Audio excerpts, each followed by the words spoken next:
வணக்கம், welcome my dear சகோதரர்களே. நல்லா இருக்கீங்களா? நான் நல்லா இருக்கேன்.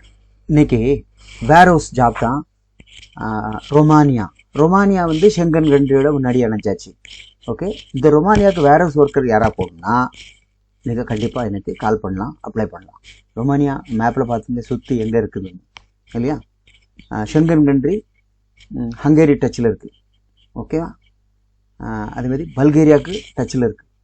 மற்றபடி ரெண்டு சைட்லையும் இருக்குது, நான் ஷெங்கனில் இருக்குது.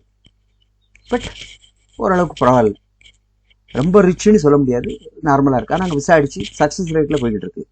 சீசனல் விசா வருது, ஒர்க் பெர்மிட் அடிபடுது. அதில் அப்ளை பண்ணலாம், நம்பி பண்ணலாம். 1.5-2 மாதம் ப்ராசஸ் டைம் ஆகும். ஓகே, இதில் டீட்டெயில் கொடுத்துருக்கேன்.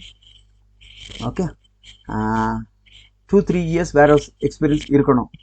Fit for loading unloading work இருக்கணும். Handle, check, store, dispatch.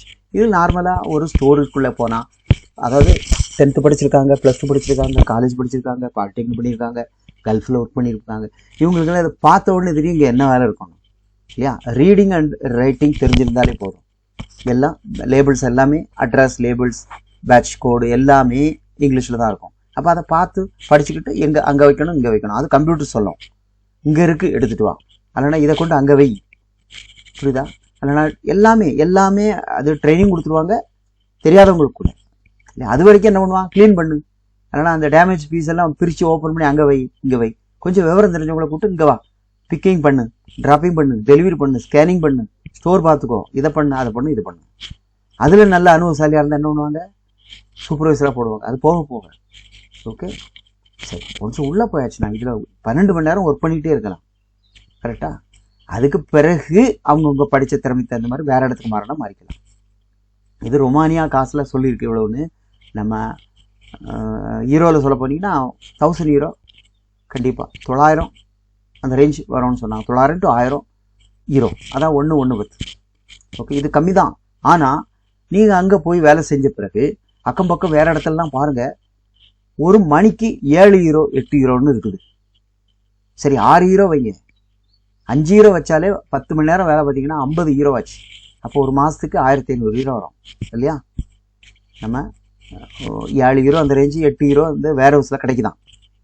அப்போ 10 மணி நேரம் வேலை செஞ்சால் 7 யூரோனாலும் 70 யூரோ ஆச்சு. மாதத்தில் 25 ஒர்க்கிங் டே கணக்கு பண்ணிங்கன்னா அது எங்கேயோ போயிடும், 2000 தாண்டிடும்.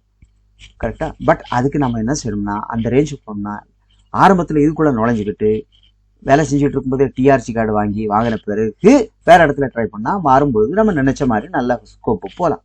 ஓகே, இப்போ ஆரம்பத்தில் 1000 யூரோக்கு நம்ம போகிறோம்னாலும் பரவாயில்ல, உள்ளே இறங்கியாச்சு ஷெங்கன் கண்ட்ரிலேருந்து. அதுக்கப்புறம் எந்த நாட்டுக்கும் சுற்றி பார்க்கலாம். வேலை செய்யணும்னா இங்கே தான் செய்யணும்.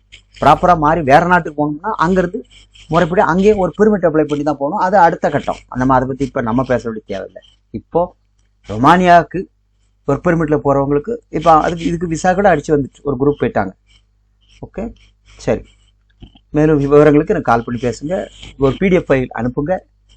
ஓகே, இதுக்கு அட்வான்ஸு 300 யூரோ இருக்குது பார்த்துருங்க. அதுக்கப்புறம் ஒர்க் பெர்மிட் வந்த பிறகு தான். ஓகே, தேங்க்யூ ஃபார் வாட்சிங்.